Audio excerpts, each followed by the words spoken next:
Fearful avoidants have a secret habit they don't even realize they're using, finding flaws to feel safe. It usually starts small. One day, something about their partner just feels off.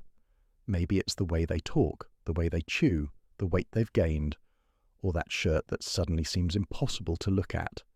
At first, it's just a whisper, but give it a week, and that whisper turns into a warning siren. Suddenly, the partner isn't confident enough, stylish enough, or exciting enough. The relationship starts to feel wrong, but not for the reasons it seems. What's actually happening is that the fearful avoidant brain is trying to protect itself. Closeness feels good, but it also feels dangerous. The nervous system, wired by inconsistent caregiving, flips the safety switch. Instead of saying, "This feels too close," it says, "They're not right for me."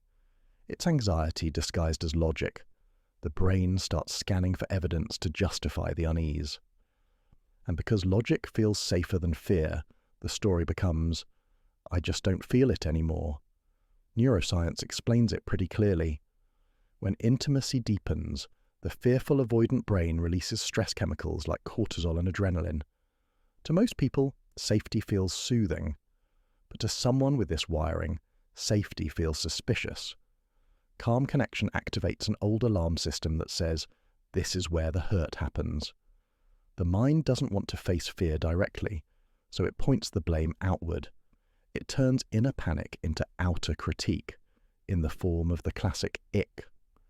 Flaw-finding becomes emotional distance management.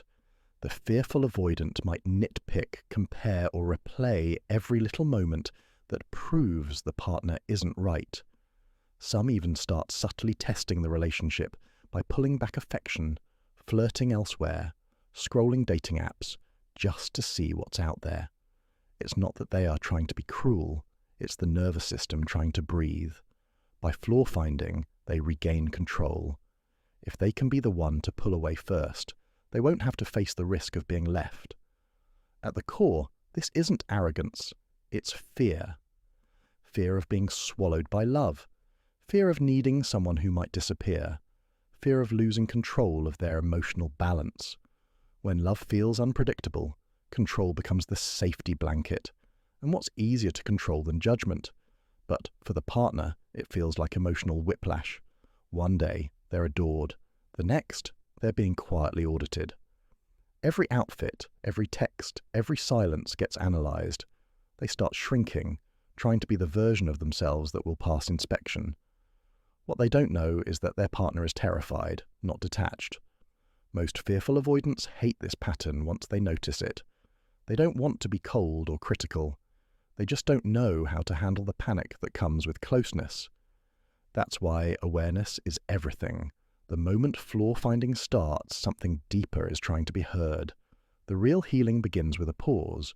When the mind says, "I'm not attracted anymore," the deeper question is, what am I afraid of right now? Usually the answer is vulnerability. It's the thing they crave and fear in equal measure. By holding that moment instead of reacting to it, the nervous system slowly learns that closeness isn't danger. Over time, as safety builds, the urge to find flaws fades. The same brain that once searched for faults starts noticing the small human details that make connection beautiful. That's the real turning point, when logic gives way to love, and the nervous system finally learns that safety doesn't mean losing independence or control.